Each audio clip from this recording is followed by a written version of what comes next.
সিরাত শুধুমাত্র একটা গল্প নয়। সিরাত মানে একটা গল্প না, একটা হিস্ট্রি না। সিরাত মানে একটা সুন্নাহ, সিরাত মানে একটা আদর্শ। সিরাত নবী সাল্লাল্লাহু আলাইহি ওয়াসাল্লামের পবিত্র জীবনী, যা আমাদেরকে দেখিয়ে দিবে, প্র্যাকটিক্যালি দেখাবে, তাত্ত্বিকভাবে না, প্র্যাকটিক্যালি দেখাবে, তাত্ত্বিকভাবে না, যে কিভাবে আল্লাহর জমিনে দিন কায়েম করতে হয়। একটু কথাগুলো ধরার চেষ্টা করি। সিরাত আমাদেরকে তাত্ত্বিকভাবে নয়, বরং প্র্যাকটিক্যালি দেখাবে কিভাবে আল্লাহর জমিনে দিন কায়েম করতে হয়, প্রতিষ্ঠা করতে হয়।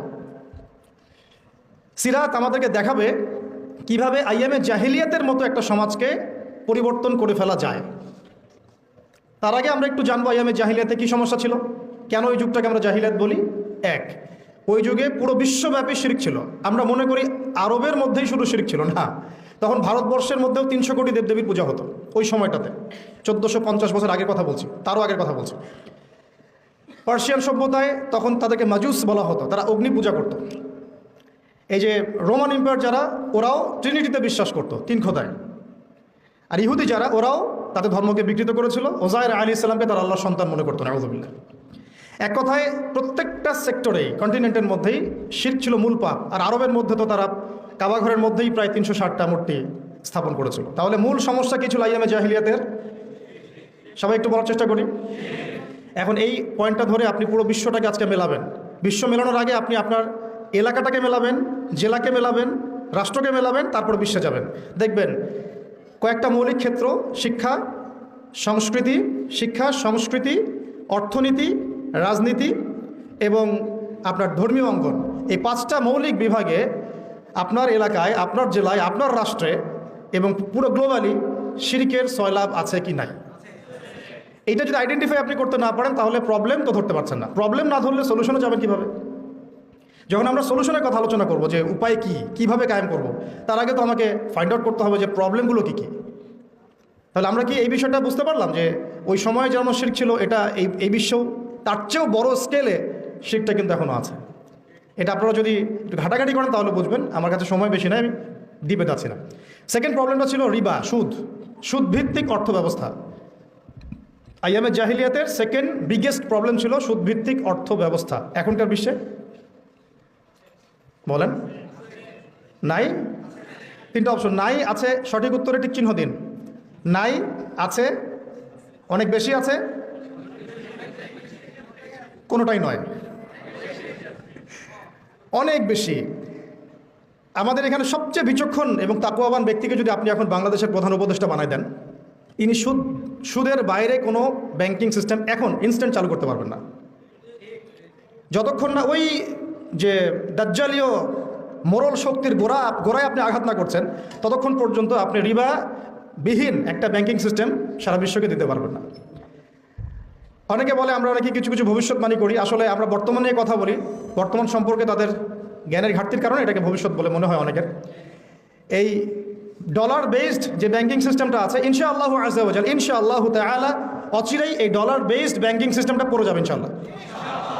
দেখেন আপনারা, দেখতে থাকেন কি হয়। তো পড়ে গিয়ে যে রাতারাতি আবার ইসলামিক ব্যাংকিং আসবে এমনটা মনে হচ্ছে না। হয়তোবা সেই জায়গা দখল করবে ইসরায়েলের অর্থ ব্যবস্থা। হয়তোবা কোন একটা রাষ্ট্রের আধিপত্যকে দমন করতে হলে ওই রাষ্ট্রের অর্থনৈতিক ভিত্তিকে নষ্ট করতে হয়। এর আগে ব্রিটেনের ব্যাংক সারা বিশ্বকে শাসন করেছিল, ডলার এসে সেটাকে রিপ্লেস করেছে। এখন ডলারকেও রিপ্লেস করবে কিছু না কিছু।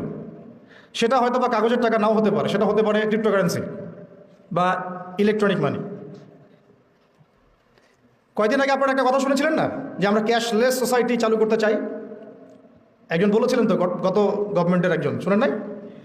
ক্যাশলেস সোসাইটির মধ্যে এই শুভঙ্করের ফাঁকিটা ছিল। এটা হয়তো পুরো ইলেকট্রনিক একটা সিস্টেম, যেটার সম্পত্তির কোনো সিকিউরিটি নাই। যাই হোক, ওই আলোচনা যাচ্ছি না। আমাদের অর্থনীতি সংক্রান্ত অনেক বই বাজারে এখন এসেছে, আপনারা পড়তে পারেন। তো মূল কথাটা হচ্ছে রিবা বেসড যে ইকোনমিক সিস্টেম, এটা আইয়ামে জাহিলিয়াতের সুন্নত, এটা নতুন কোনো সুন্নত নয়। তৃতীয় সমস্যা মাদক দ্রব্যের সমস্যা ছিল। এই সমস্যাটা এখন আপনারা দেখতে পাচ্ছেন, শুধু মাদক না, পুরো নৈতিক অবক্ষয়। বিশ্ব এমন কোনো যুগ আজ পর্যন্ত দেখে নাই যেখানে জিনাটাকে শুটিং করে একটা ইন্ডাস্ট্রি বানানো হয়। এমন কোনো বিশ্ব আজ পর্যন্ত আসে নাই বিশ্ববাসীর সামনে। এমন কোনো সময় বিশ্ববাসীর সামনে আসেনি মহাকালের ইতিহাসে যে জিনা, নোংরা একটা কাজকে শ্যুট করে এটাকে শিল্পের আকৃতি দিয়ে সবার ঘরে ঘরে পৌঁছে দেওয়া হয় ইন্টারনেটের মাধ্যমে। এটাকে আবার ইন্ডাস্ট্রির নাম দেওয়া হয়, তারা বলে এটাকে পর্ন ইন্ডাস্ট্রি। এবং সেখানকার যারা অ্যাক্টিং করে ওদেরকে বলা হয় পর্ন স্টার, স্টার তারকা। তারা না, তারা উপাধি দিয়েছেন তারা। লা হাওলা ওয়ালা কুওয়াতা ইল্লা বিল্লাহিল আলিয়্যিল আযীম। ভূমিকম্প আসার এগুলো হচ্ছে কারণ আসলে জিনা, মাদক, বাদ্যযন্ত্র, গান বাজনা ইত্যাদি। তো এখন শুধু মাদকে সীমাবদ্ধ নাই, বরং মাদক, জিনা, ব্যভিচার, পরকীয়া, আপনার এই লালন তত্ত্ব, হ্যাঁ, সংস্কৃতির দোহাই পেরে বিভিন্নভাবে আমাদেরকে ওই নৈতিক অবক্ষয়ের জায়গাটায় নিয়ে আসা হয়েছে। এটা আইয়ামে জাহিলিয়াতের সুন্নত, এটা নতুন কোনো সুন্নত না। 4, ওই সময় মেয়ে নারী জাতির একেবারে অবমূল্যায়ন করা হতো, যেটা আপনারা অনেকেই জানেন। এখন কি নারী জাতির সাথে খুব বেশি সম্মান দিয়ে কথা বলা হয় তাই মনে হয় আমাদের? এখনই কি আমরা নারীকে সেই সম্মান আদৌ দিতে পেরেছি? আসলে পারি নাই। আমরা কর্পোরেট যে ওয়ার্ল্ডটা আছে আমাদের, এই ভিজুয়াল ওয়ার্ল্ডের পিছনে একটা কর্পোরেট ওয়ার্ল্ড আছে, যেটা তাদের স্বার্থ আর টাকা ছাড়া কিছুই বোঝে না। এই ওয়ার্ল্ডটা নারীকে সরাসরি পণ্য বানিয়েছে, সরাসরি পণ্য, ভোগের পণ্য। আপনি ইসলামিকভাবে যদি আপনি দুইজন নারীর মধ্যে ইনসাফ করেন, এটাকে তারা সারা ওয়ার্ল্ডের চোখে, সমাজের চোখে খারাপভাবে উপস্থাপন করলেন। কিন্তু আপনি যদি ভিতরে ভিতরে নাউযুবিল্লাহ 8টা-10টা মেয়ের সাথে নোংরা সম্পর্ক করেন, তারা এটাকে প্রমোট করবে এবং এগুলোকে তারা বলবে কাছে আসার গল্প। কথাগুলো কি একটু ভারী হতে যাচ্ছে না, বোঝা যাচ্ছে? আচ্ছা, তো প্রিয় ভাইয়েরা, নারীর সেই সম্মান এখন পর্যন্ত ওইভাবে আমরা দিতে পারি নাই। কোনো কোনো ক্ষেত্রে আমরা আমাদেরকেও দোষ দিব। জি, আমাদেরকে আমরা দোষ দিব, কারণ আমরাও কোনো কোনো ক্ষেত্রে আমাদের মেয়েদেরকে আয়েশা রাদিয়াল্লাহু আনহার মতো মানুষ করতে পারি নাই। আপনি আমাকে বলেন যে আপনার একটা মেয়ে আছে, আপনি তাকে মুহাদ্দিসা বানাতে চান, কতগুলো অ্যাভেলেবল প্রতিষ্ঠান আপনার সামনে আছে, কতগুলা, পরিবেশ, এনভায়রনমেন্ট সব কিছু মিলিয়ে। আমরা তাদের শিক্ষার ক্ষেত্রে, তাদের শিক্ষা, তাদের নিরাপত্তা, তাদের এই উম্মার খেদমতে তারাও যে আমাদের সাথে অংশগ্রহণ করবে, এই ক্ষেত্রটাতে আমরা কতটুকু এগোতে পেরেছি, এটাও কিন্তু ভাবতে হবে। আত্মসমালোচনা ব্যাপারটা এমন যে আয়নার সামনে দাঁড়ানো, যে আমার চেহারায় কী কী ত্রুটি আছে আমাকে দেখতে হবে এবং খোলা মনে দেখতে হবে। আল্লাহ পাক আমাদেরকে বোঝার তৌফিক দান করেন। 5 নম্বর সমস্যাটা ছিল যে গোত্রীয় হানাহানি। গোত্রীয় একটা হানাহানি ওই সমাজে ছিল। যুদ্ধ বিগ্রহের বিস্তীর্ণ ইতিহাস আছে, এগুলো আপনারা রাহিকুল মাখতুম সহ, নবী রহমত, এছাড়া আরও যত কিতাব আছে।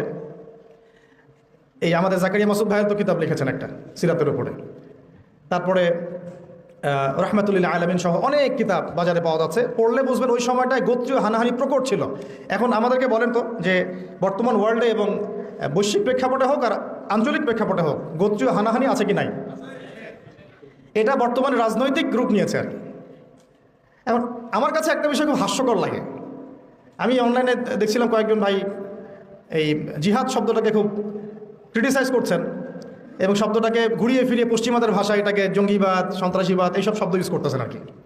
তা আপনাদেরকে দেখলে আমার আসলে মায়া লাগে। কাশ আল্লাহ পাক আপনাদেরকে একটু বুঝ দিত দিনের।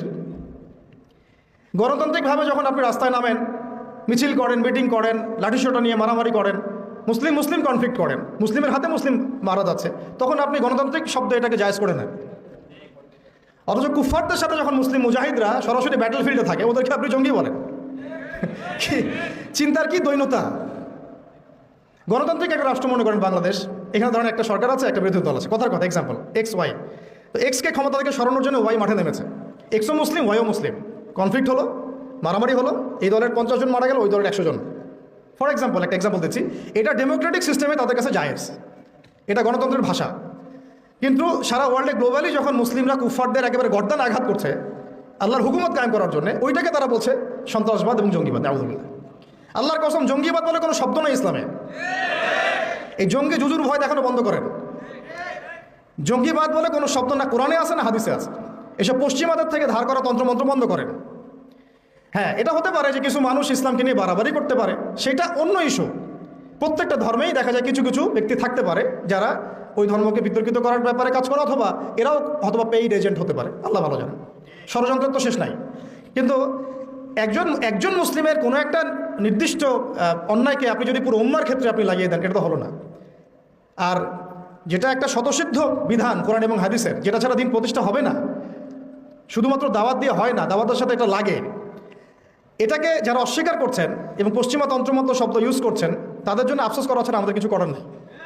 কিন্তু আমরা ভয় করি যে আসলে আমাদের গায়ে আঘাতটা ওই ইহুদিরা, খ্রিস্টানরা, নাস্তিক মুরতাদরা যতটা না করে, আমাদের এই মডার্ন ভাইরা আমাদেরকে এত বেশি আঘাত করে।